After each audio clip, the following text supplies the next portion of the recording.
What is going on? Thank you guys so much for listening to Jacob at Night with me, Jacob McNamara. This is your local Boston sports show that can say and do what we want. We focus on NFL, NBA, UFC, and so much more. Tune in for fantasy tips, betting advice, egregious takes, and some real nerdy shit.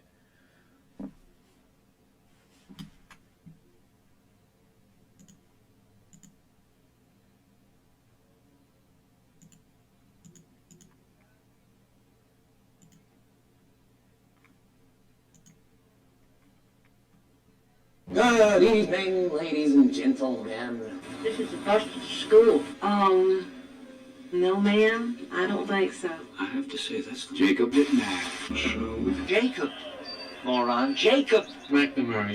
Thanks for watching.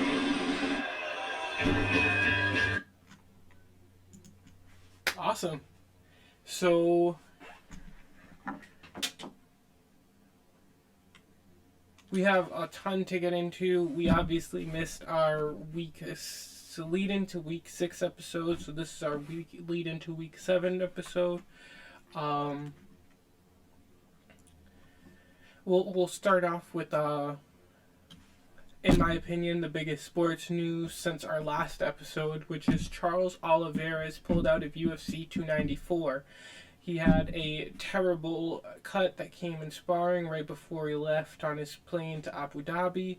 It was an extremely horrible turn of events, obviously, but Volk is in. Volkanovski will be rematching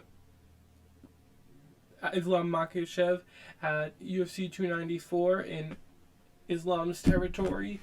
Islam will be able to get his high rehydration that he was looking for from the last fight and be able to perform to the best of his capabilities.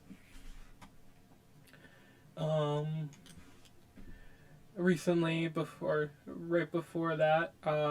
after that, Costa revealed a staph infection from bursitis, and he had to have surgery that put the fight in jeopardy. According to sources, he actually released a photo on IG of his massive lump and a caption that read about his push to fight regardless, but later reports came out regarding a potential pullout, and then that was followed up by an announcement that Hamzat Makhachev would be fighting Kamaru Usman in Abu Dhabi rather than Paulo Costa, which is an upsetting turn of events, but this can be a very interesting and awesome matchup, honestly, if Usman is physically prepared to take this on such short notice. I think it's technically about 12 days or 3 weeks notice, so not a lot of time, but if he's, in shape, which he seems to be the type of person who usually is, should be a good matchup. And then finally, in recent UFC news, Bobby Green sleeps Grant Dawson with a jab in an upset victory at the last fight night, I think. The last fight night. No, not now. We had Youssef versus Edson Barboza, where Edson Barboza landed that awesome...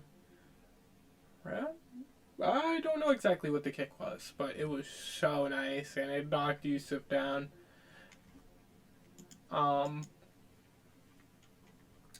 So then in our next topic, we have the NBA with our NBA season counter. So we have the preseason in full throttle right now, and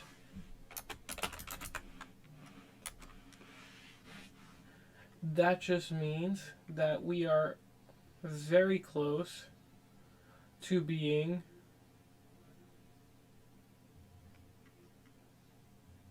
in the NBA season. And I was looking for a noise to say it for me, but we don't have anything, so 8 days left. We got 8 days until the NBA season starts, so it's going to be exciting to see the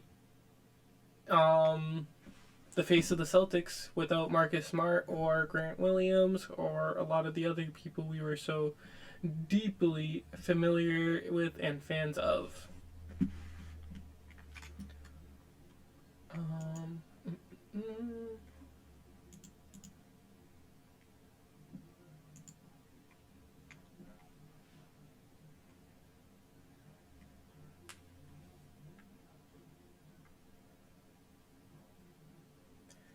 Then, in NFL news or Patriots news, the Saints walked all over the Patriots in a shutout 2 weeks ago, or 2 football weeks ago.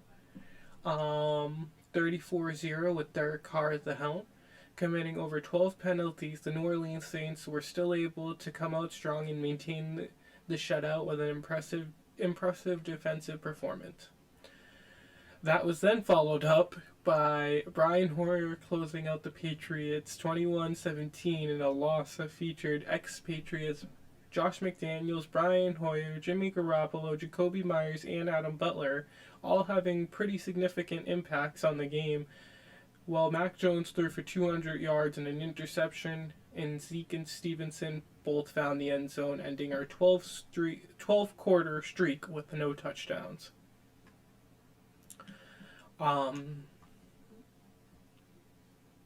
Yeah, pretty tough couple of weeks since we last talked about the Patriots.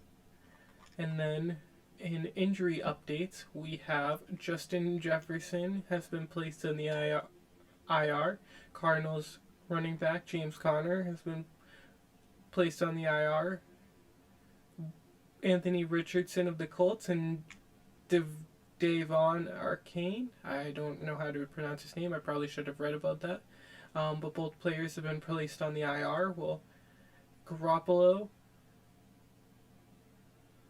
Lawrence, Trevor Lawrence, and DK Metcalf are all questionable. Debo's probably going to be out with the shoulder injury. Ryan Tannehill is out with an ankle injury. Tight end Henry Hunter of the Patriots is out with an ankle injury too. Damian Harris left in an ambulance after an intense neck injury. Praying for him and his family right now. Definitely a tough one at that Bills game yesterday. And Montgomery of the Lions is likely out with a rib injury. So,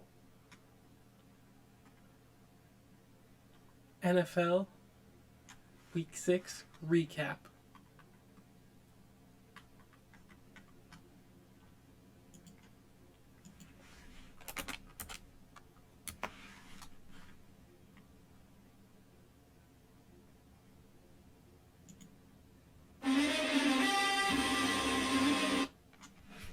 All right. Commanders win under another good performance by C.J. Stroud, 24-16 versus Atlanta. Chiefs maintain against the Broncos, 17-9. Dolphins bulldoze the Panthers. Texans beat the Saints 20-13, and the Vikings have a return to the dub category, 19-13 over the Bears. Rams beat down the Cardinals 26-9, and the Bills get lucky in a close 14-9 win over the Giants. The Eagles and the Niners lose their perfect zeros. Browns 19, Niners 17, and Jets 20, Eagles 14. Lions pull off another good win, 20-6 versus Mayfield and the Bucks. Raiders get back to the win column, 21-17 versus our Patriots. Ravens continue to rule their division with the win over the Titans, 24-16. The Bengals try to recover the season, 17-13 with a 17-13 win over the Hawks. And finally, the Jags walked all over the Colts, 37-20, before losing Trevor Lawrence in the third or fourth quarter. I don't know. But that was our Week 6 in sports, minus the game that is going on tonight with the Cowboys and the Chargers. Thank you guys so much for listening to Jacob.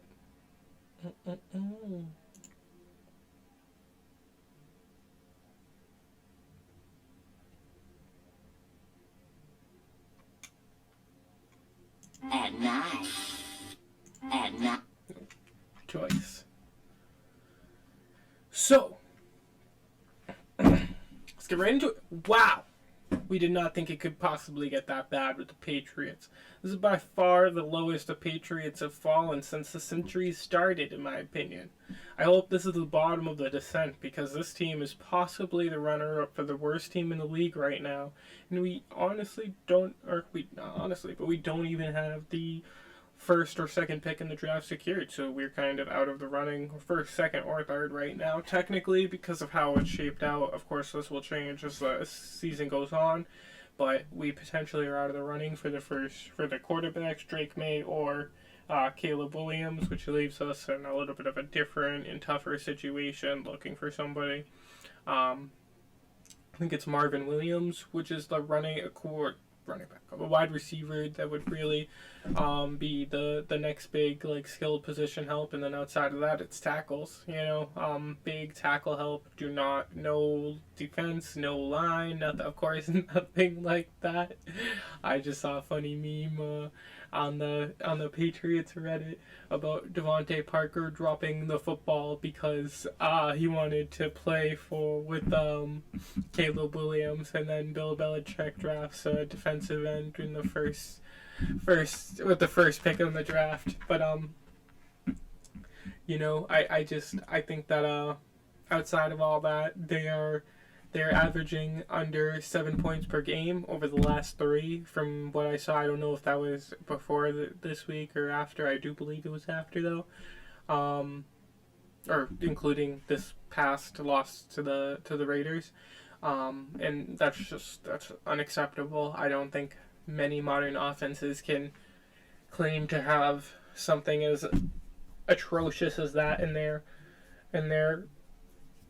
recent memory. I don't believe that that's something that Bill Belichick or Bill O'Brien should be at all proud of, and honestly will probably be something that's held against them for years, is the performance of this team right now.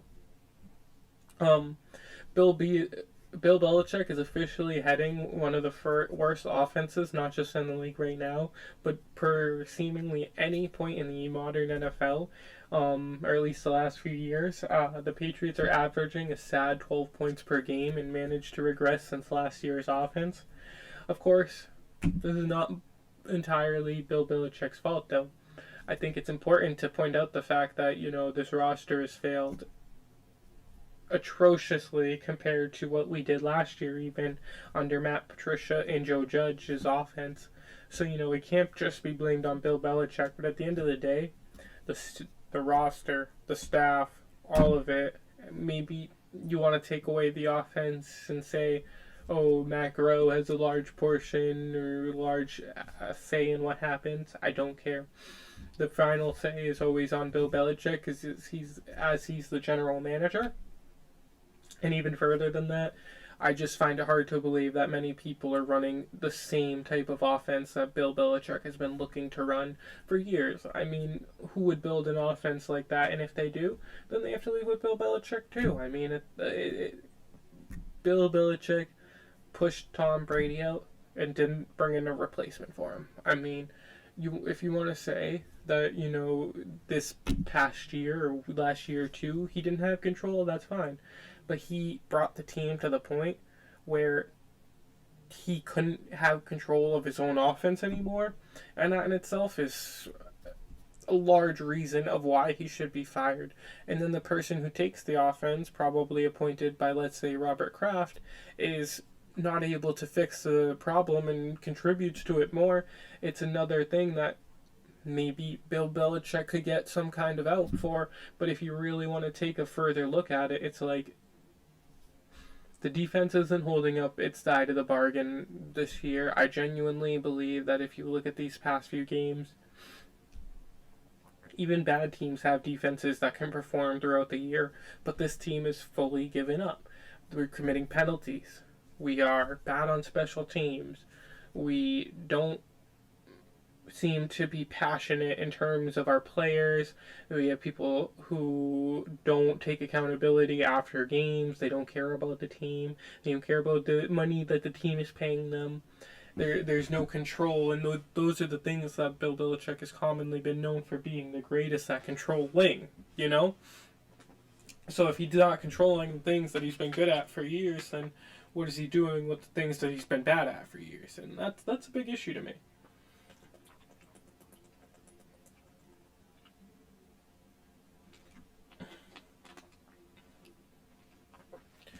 I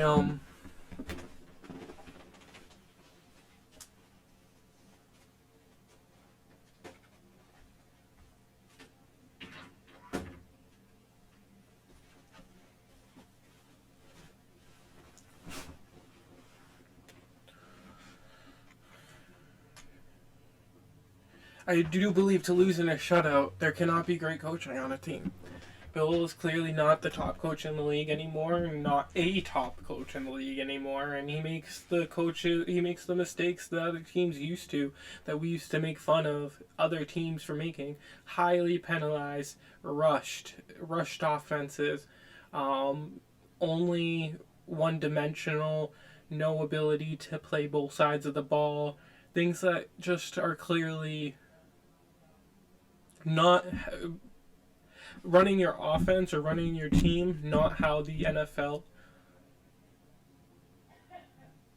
is currently running it, is a Patriots thing, but it's usually you're one step ahead, not two steps behind. And I think that that's the biggest issue, is these are all things that we used to make fun of teams for being, but now Bill's special team sucks. It's had major issues for years. It's not just this year.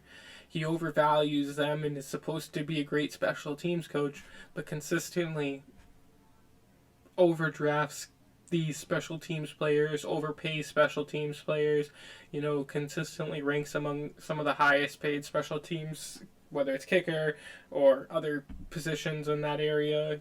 He ranks the highest in those positions in terms of paying them, but doesn't seem to pay skilled positions or really anybody else.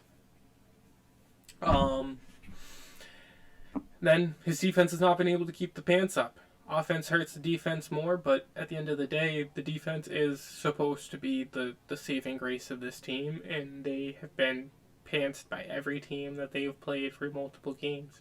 Other than Jabril Pepper's big hit in interception in the last game, it's been hard to see many positives even from them. And honestly, there were a lot of fuck-ups yesterday by that defense. And it's hard to say that I'm confident in them going forward against these two teams that we're facing in the next 2 weeks, and the Dolphins and the Dolphins and the Bills. It's going to be a tough matchup, and definitely tougher than what we've seen in these past 2 weeks where we got destroyed. So, not destroyed by the Raiders necessarily, but still not able to really put up anything against them and not able to stop them necessarily, especially when Jimmy Garoppolo was in and marching down the field. So, Bill's left with the fact that he has a roster that's not going to come back and fix any of the large problems that are here. He has an offense that has nothing. That is one of the worst in the league. He has a defense that's not a saving grace anymore. He has a position where he controls all aspects of the team, and all aspects of the team are failing.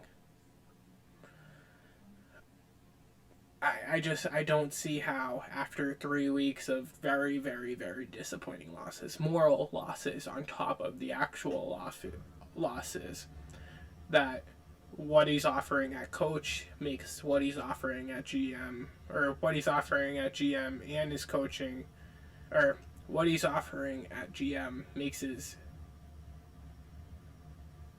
I'm sorry, just totally messed that up.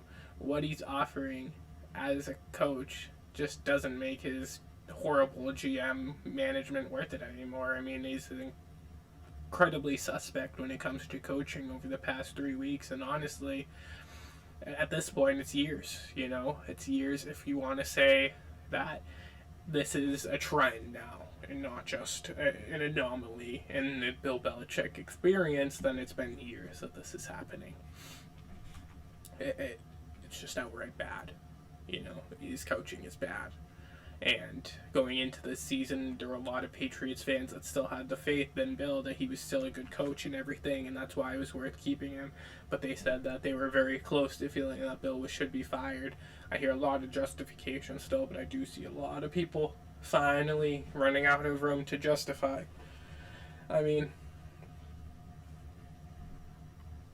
I think most people don't feel as though firing mid-season is a good idea. The organization has to keep some essence of loyalty to players, loyalty to people in the organization. After cutting out Tom Brady, I think that that's always going to be something that lives with the organization. So I do think they want to and have to go about this properly if they want to have good free agents or trust from free agents in the future. But at the end of the day, it is something that does have to happen regardless of Bill Belichick's past with the Patriots.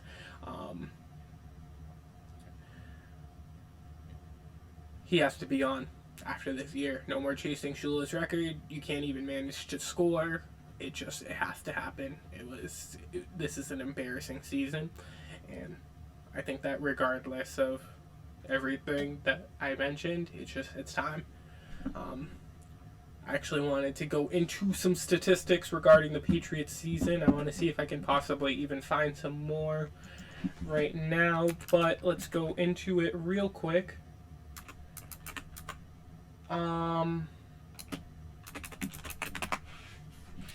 In 6 games, the Patriots have been outscored 152-72, or an 80-point differential. Put up a single QB rating above 62, which was in the Raiders game yesterday, with Mac Jones had a QB rating of 75, I believe, somewhere around there. They've scored 7 touchdowns, and in the past 3 weeks, they've scored 3. Led the league on drives that end without points. Only led against the Jets this whole season. Fallen out of the top 10 defenses in fantasy. Sorry to bring up fantasy, but I do feel like that's a major thing that Bill Belichick has led in for all this time, is always being such a consistent defense, such a consistent force, and shutting down your best player, all those things. It just doesn't feel like that's the nature of what it is anymore. We are currently slated for a top 5 pick in the draft, meaning, of course, we're one of the top 5 worst teams in the league, and have failed to put up greater than 20 points this season, still to this day. And finally, we turn over. We make turnovers. We ranked 32nd in turnover differential, actually. We have 3 takeaways and 311. We have 3 takeaways and 11 turnovers, meaning not only do we make turnovers, but we don't get them.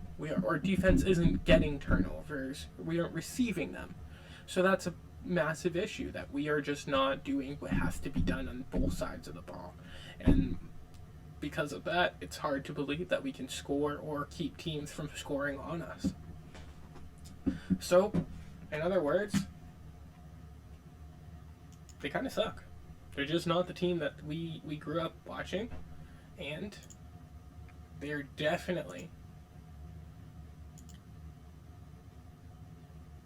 not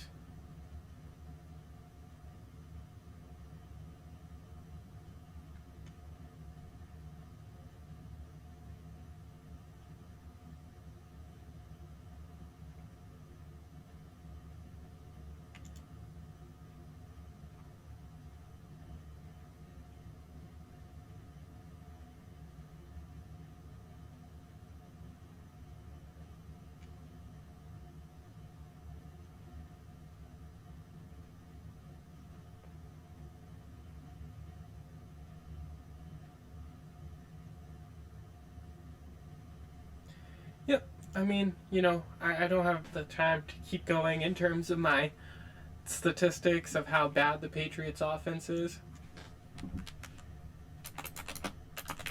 Or the Patriots team is.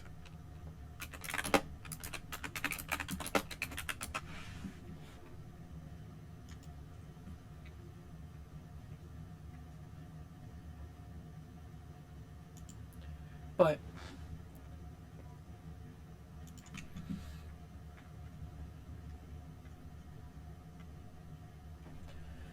outside of the Patriots, there is a lot going on. The AFC East seems to be open for the Finns to take advantage of it. I'm not saying that they're going to win. I'm not saying that this is their year 100%. But what I am saying is that it's a very interesting landscape for the Dolphins and the Bills right now, where the Bills are obviously key. They're not the same that they were at different points this season earlier on. They've already started to kilter a little bit. So if we take a look at the Dolphins, who consistently have performed, except for against the Bills, if they can pull that next victory out against the Bills, then I see them being the top of the division. Now that assumes that the Bills don't get back on track, which I can 100% see, especially this week, performing against the Patriots and their somewhat lackluster defense and definitely just abysmal offense. It's the perfect time for them to take a step up. But the Dolphins look great. I don't know how else to say it. They look good on both sides of the ball, specifically offense. They put up 42 points, an impressive performance by Tua and Tyreek, and I just don't see them stopping going forward. They're still good. Then, in other news, the Bengals and the Browns are gaining ground in their respective divisions. They're making it a bit more of a toss-up who will come out of it. Likely the Browns will suffer as the season goes on, in my opinion, though. Relying on either a wishy-washy Deshaun Watson for this year or a backup QB will be tough to kind of keep winning on. But there is no good answer right now. And the Bengals are still hoping Burrow is able to fully heal. If he is, I could see them and the Ravens going at it for dominance in that division, and that'll be interesting as the season wraps up. It'll give them more of a reason to try and make it a much more interesting division as the year wraps up, really.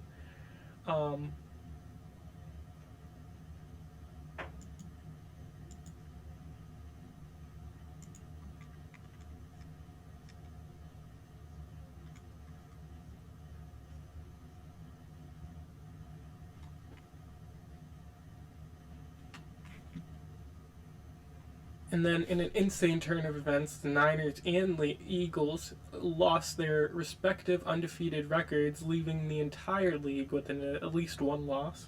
Brock Purdy looked like an entirely different QB than the one we've seen up until now. Essentially, without Christian McCaffrey or Debo, the team was forced to rely on its tier 2 weapons, and the quality of the product took a hit. They have some of the best weapons on both sides of the ball. Their receivers, their running backs, their everything are good. So without that, Brock looks more normal. He looks more like a QB that you'd find on any other team because he just doesn't have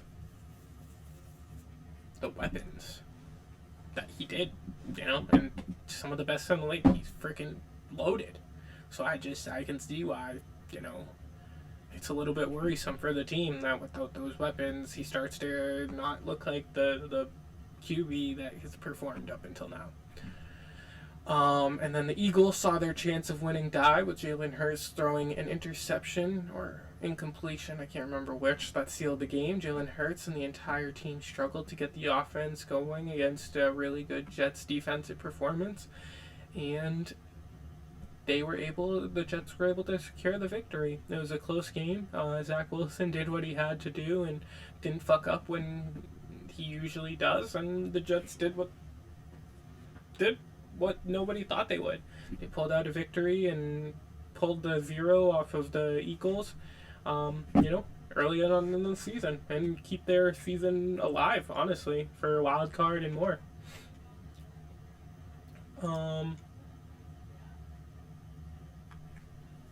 Bengals and Jets currently sit at the same record. So, definitely a possibility. And then the Seahawks and Geno Smith have seemed to have began its descent back to earth after winning Comeback Player of the Year last season and making a case for being a top 5 QB. The team has been struggling for a few games now, and at the center of it seems to be Geno Smith and his decision making. Now, obviously, he's raised the talent of his weapons around him, and maybe he's just not able to do that as much as he was before. I don't know why. He's taken a step back physically. He was hurt. People are hurt around him, but that's what's happening. And it's hard not to feel that that could be a sign of impending doom for this Seahawks team that was seemingly overperforming last year and this year. So let's see what happens in the coming weeks with that team that has a lot of talent.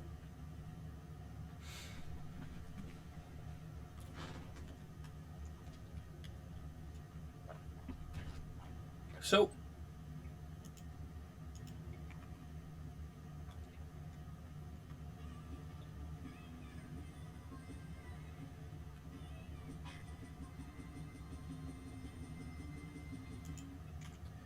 let's do our Through the Wire segment. This will be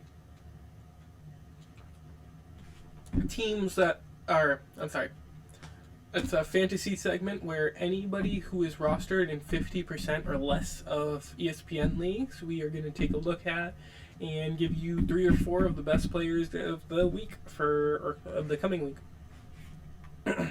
So we're going to hop right into Kareem Hunt. Just over a quarter rostered right now. He's slowed down in recent years behind Nick Chubb. Obviously, Nick Chubb is one of the best running backs in the league when he's not injured. So Kareem Hunt has had to take a step back in terms of his role. But with this injury, and the injury to Deshaun Watson specifically last week, he was able to take a massive step up in terms of his workload. And he was able to make use of it. In deep leagues, if Watson's out especially, he's a good person to use as a flex or a running back if you don't have anybody. But definitely look for that Watson status out. Chubb is out for the year, so you don't got to worry about that. But Watson does take a lot of the running work and other work off of Kareem Hunt when he's in there. Then we have Chuba Hubbard.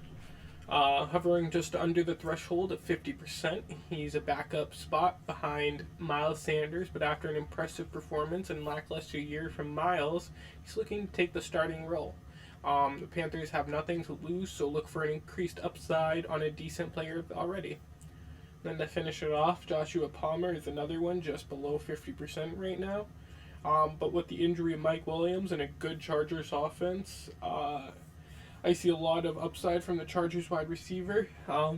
Justin Herbert gives a big target share to anybody who can catch the ball, so definitely look for him to take advantage of the increased workload. Then our next fantasy segment is the Dogs and Hows of Week 7. So let's get into it. We didn't do an episode last week, so we're just going to skip recapping last week's. But we say it every week, seemingly. But this Dolphins wide receiver core is looking to pull in big numbers this week. This will be one of the Dolphins' hardest tests to date, but the Eagles have allowed big games against their secondary multiple times this season, and this Dolphins team is the scariest matchup for the depleted secondary, for the depleted cornerbacks and everybody. The Eagles will look for big passing plays and relief from the running game.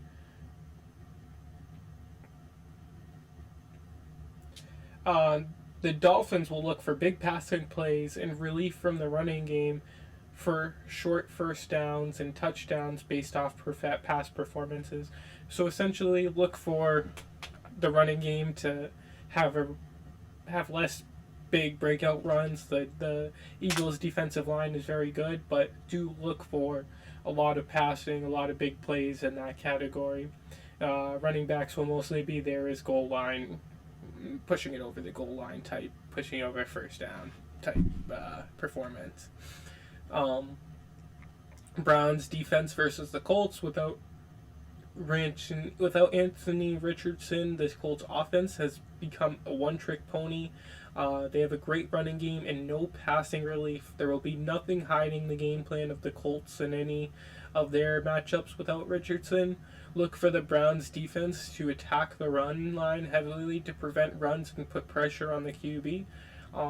Yeah, they have a good path to winning, and I think that the Browns defense is decent enough to take on the Colts and should kind of shove them down without Anthony Richardson at least.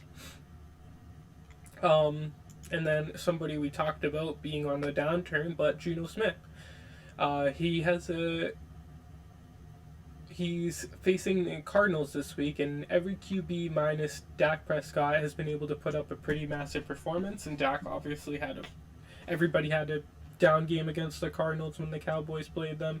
It was a bad week for them, but after struggling a bit this season, look for Geno to have a big bounce back game against the Cardinals and their bottom of the league defense. He has a lot of weapons he can utilize, and they'll be looking to get a big lead quick. And hold it, which they can and shown they have done. Then finally, for dogs of Week 7, C.J. Stroud. After a good performance against another beatable team, Stroud has shown that when playing similarly matched talent, he can be one of the difference makers on his team. This Giants defense had a decent performance against the Bills, but has been awful for most of the year. And the Bills also seem to be in a bit of a slump, so it gives me a little bit more hope that they aren't going to be some huge performers against the Commanders. Look for Stroud to light up this defense quickly in order to break away and get an early lead, and he has the ability to do it. And honestly, he's been one of the better quarterbacks in the league up until this point and could be going forward.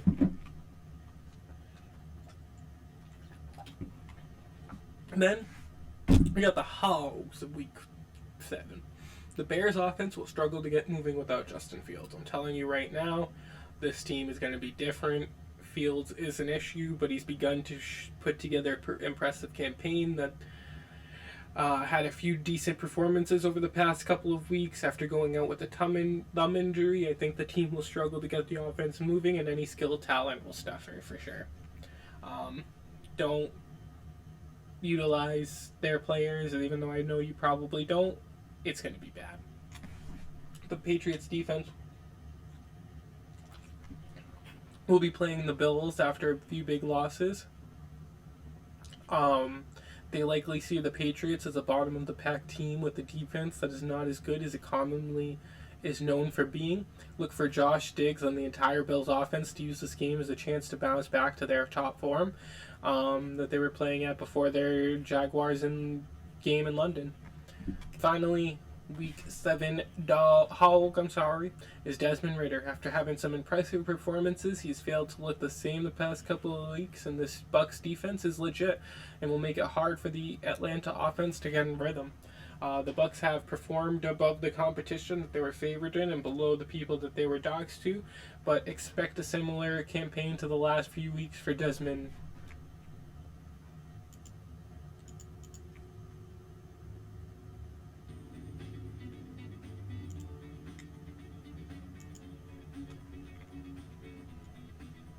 So now we're going to do our bets for Week 7. So this is our Get Lucky segment.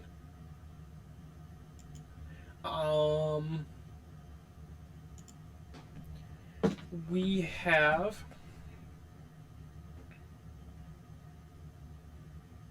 our bets from last week, which aren't all done yet actually, but let's check the game right now.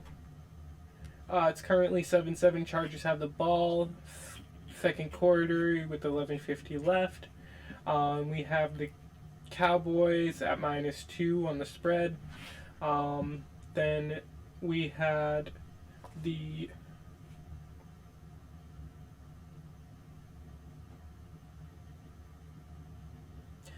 Jets at +7. Obviously, they beat the Eagles, so we won. We had the Bears at +120.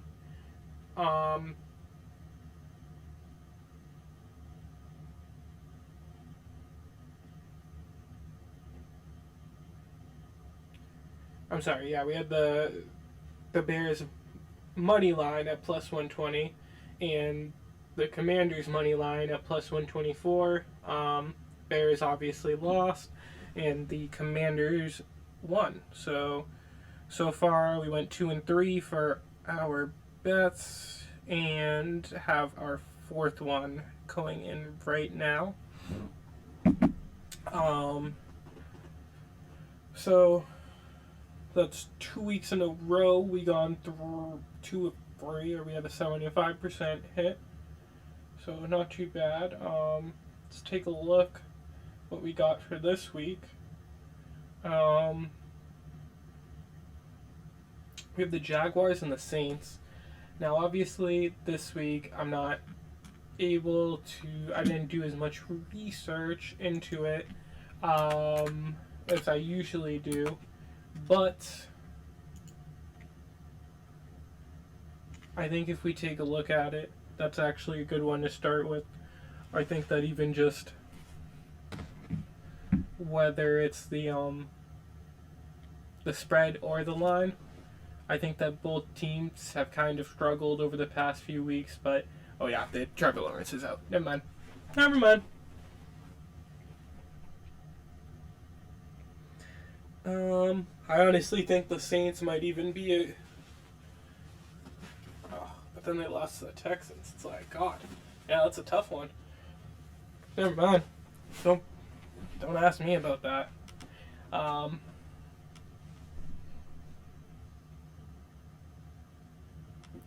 So then, I honestly look at the Bucks Falcons spread, and that minus 2.5 is looking kind of handsome to me.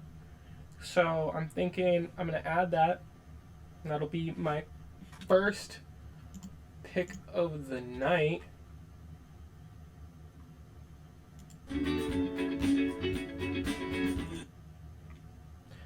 And then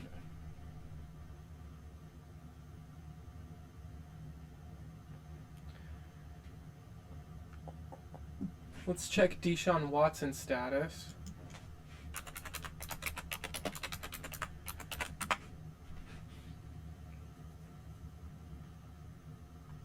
Well, Deshaun Watson's looking uncertain, but is unsure if Deshaun Watson is 100% going to return. He's day to day. We'll likely know more as the week goes on. That's what the headlines are all saying. But either way, I think that Browns team is looking decent without him. They obviously were able to perform against a much better 49ers team, but that 49ers team was depleted, so it's a little bit tough.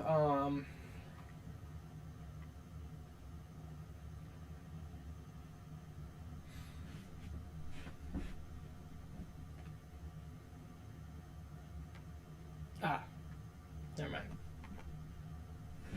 I read that wrong.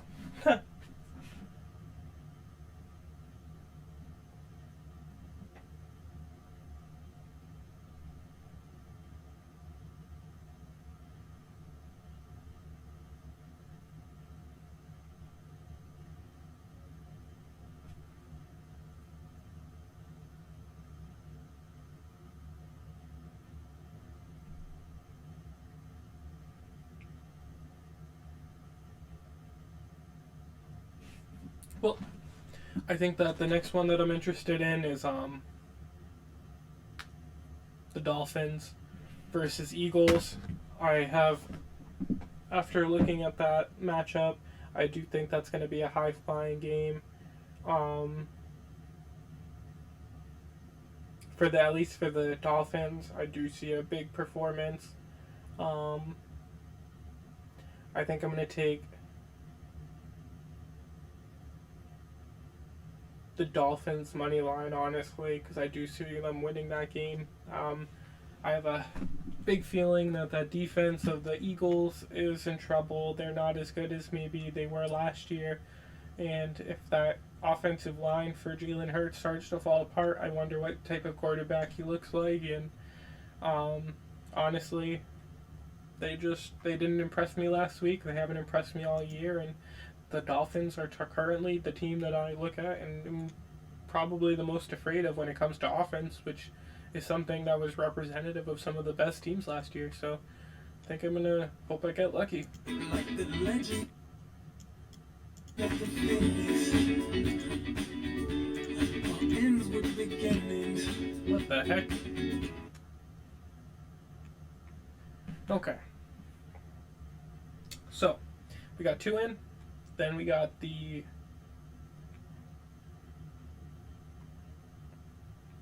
Niners and Vikings, but without Justin Jefferson, I don't really feel comfortable about that one.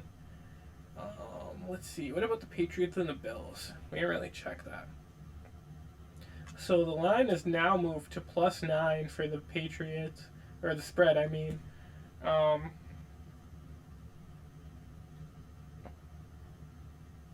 And the over-under is at 41.5. So, I mean, if the Patriots can score 14, and the Bills can score 26, that's tough right now, that defense. Well, I think that spread is honestly wide enough for me to trust the Patriots to perform against a team that they obviously is in their division, that they have that kind of beef with. I can see them kind of coming through. So I'm going to put the spread +9 Patriots. And then finally,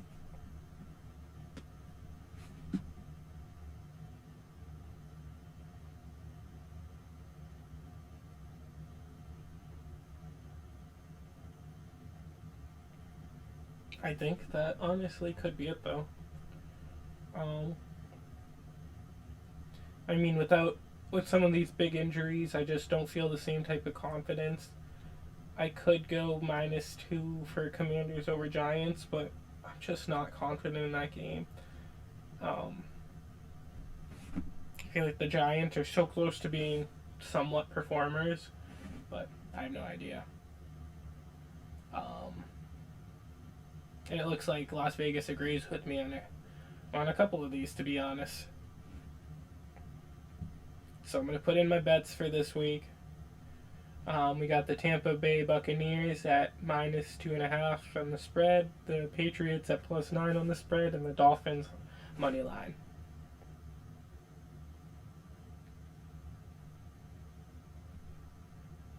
Perfect.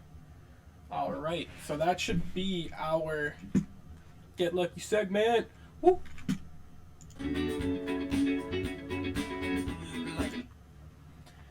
So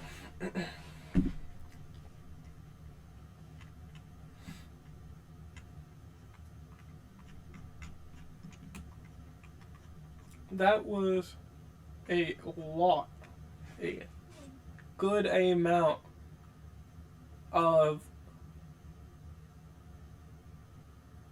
NFL talk. And I understand that could be a little overwhelming. So we're going to finish the show off with some good old-fashioned UFC talk. What we know and love. So I want to get into UFC 294 talk. I obviously am the most excited about that right now. A lot of big stuff going on, a lot of big news going on. Interviews, fight week talk, weigh-in soon, so big things. But of course, for everybody scared of this fight, except for Hamzat, because I'm not a fan of Hamzat, to be honest. But for everybody, I'm scared of this fight. First, there's been tons of preparation for the careless stand-up and ground game of Charlos in terms of Islam has been in training camp, getting ready for kind of a sloppy, powerful striker that relies on jiu-jitsu to back up his sloppy striking. I think that Alexander Volkanovski obviously offers a more anti-Brazilian jiu-jitsu wrestling type of ground game with a refined boxing style of fighting on the stand-up. To me, that's a completely different style of training camp that you should be going through and practicing for, one that I think that Islam did for their first fight. So, I guess I'm just a little bit worried for Islam in terms of that. But outside of that, I do think Islam will have more knowledge of the BJJ game plan than he did in terms of that first fight that they were able to craft together for Alexander Volkanovski. I think he's felt Volkanovski's strikes and seen his otherworldly cardio. There's no more surprises, and there's no more underestimating Volkanovski, which I think he kind of did in that first fight. The 36-year-old Australian is nearing the time that Father Time is nearing the point where Father Time usually starts to kick in, and most featherweights do experience big drop-offs. Any lighter weight experience bigger drop-offs than the larger weights do at this age. So this means he's more likely to experience injuries, lose some of the speed that he relies on very heavily. He can also be highly active, he's also been highly active, which takes a lot of wear and tear on the body in this sport. He's lucky that damage that people do usually take when they're as active as him, he just has not throughout his fights. A lot of his damage has been, in specific situations, one-off events, not just beating over beating. But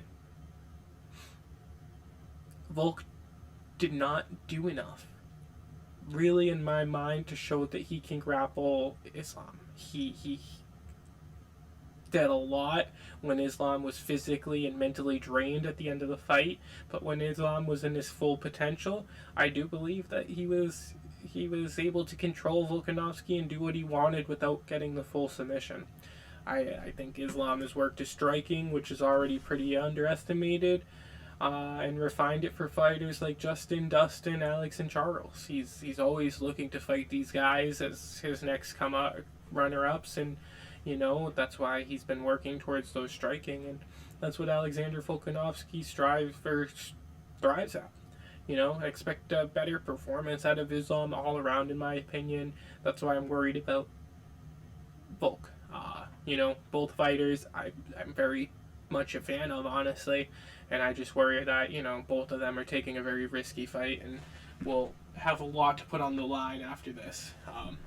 With Volkanovski having to go back down and defend his belt against Ilya after this happens, it could be a weird downfall for Volkanovski if he loses 3 fights in a row, especially losing the featherweight belt. When it comes to the Costa replacement fights for Hamzat, we had actually gone through this. And I listed a bunch of potential matchups, but none of them were Usman. But Usman was able to do it. Usman took the fight against the Wolf, and in an incredibly interesting matchup, we're going to get to see one of the greats of our welterweight division take on one of the upcoming people in the middleweight welterweight division. We heard Dana say that whoever wins this is guaranteed a title shot at Sean Strickland next. So obviously we are looking towards one of the most interesting matchups after that, whether it's Hamzat or Usman. I think that Usman's obviously wanted to make that jump for a long time, and I think both of them see Sean Strickland as the perfect opportunity to take advantage of somebody who is maybe not the best caliber of champion that division has ever seen. So, that's going to be something that we obviously have to pay huge attention to, and just getting Hamzat back out there is awesome. Getting Usman back out there against somebody other than Leon Edwards is going to be fucking sick. We've obviously missed him and missed seeing him out there against against people that, he can kind of go against and have a different kind of fight. So, Leon Edwards is at the top of the division right now. This is a different kind of fight. Hopefully we see a different kind of Usman. And, I personally am hoping Usman pulls out the victory and can do something with the middleweight division. That'd be an awesome fucking end to a great story for a great fighter that I got to pay attention to and helped get me into the UFC. But that fight, that card is going to be sick. Let me see. We got some more big ones on that card. Obviously, we have Johnny Walker versus Magomed Ankalaev. I think that that's a matchup for who's going to be next at the title shot for the light heavyweight. Obviously, Magomed had a great performance against Jiri, and this is his comeback performance. He's going to be going up against Johnny Walker, who's so up and down, has knockout potential, has a lot of potential, but definitely has holes in his game that Magomed's going to be the one to show it if they're there. And I'm incredibly interested in seeing them exposed, if they can be, you know. And honestly, seeing him potentially get that win. Because if he does, it'll probably be by something fucking awesome. But yeah, then we have some other awesome fights coming up with some big potential names. You got Muhammad Mokaev, undefeated fighter, coming out and fighting in front of his home area, I think. And I hear he's making his debut, I think. And then we have Said Nurmagomedov coming back and making a performance. Should be a really good fight. He's a great fighter. And then finally Ikram Alexarov, scary looking dude. I always see his picture. 14-1, performing in the Middle East. So, you know, a lot of awesome potential matchups. And then that leads up to what will be UFC 295, which is already shaping up to be a great card. You got Matt Farivola versus Benoit Saint Denis. You got Diego Lopez, who had made a name for himself in his last fight with his beautiful Brazilian Jiu-Jitsu, facing off against Pat Sabatini, a very aggressive wrestler and striker. Then in the main event and co-main event, we have John Jones versus Steve Miocic, probably a retirement fight for both fighters, but one where we're going to get to see two greats of the UFC's past decade go against each other. Then Alex Pereira and Jiri Prochazka, whatever, are making the co-main event a very awesome one. It's going to be a lot of sparks. No ground game. Don't worry. It's not going to be like how Alex Pereira versus Jiri went. Jiri. I keep saying Jiri. Oh my god.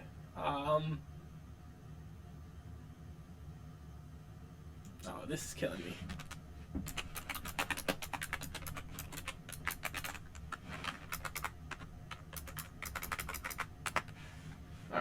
We have Jan Black. Oh my god, I can't believe I forgot his name. But Jan is exactly who was taking down Alex Pereira. And I don't think the fight's going to go the same way. I do think that Jiri's going to be more of a striker going in for the kill, just like Alex Pereira will be. And I think that, you know, anybody can see Azrael Adesanya, who's a great striker for sure, but is much weaker than a striker like Jiri, had the ability to knock him out. If he can do it, somebody else can do it. I just worry that the technicality of Alex's striking, Pauton, is going to be too much for Jiri and is going to get him knocked out. I think I've seen Jiri get hit too much. It's been a long layoff since he was here, and I really worry that this is going to be something that gets him fucked up. Gets him knocked the fuck out, kind of like Israel in that first fight.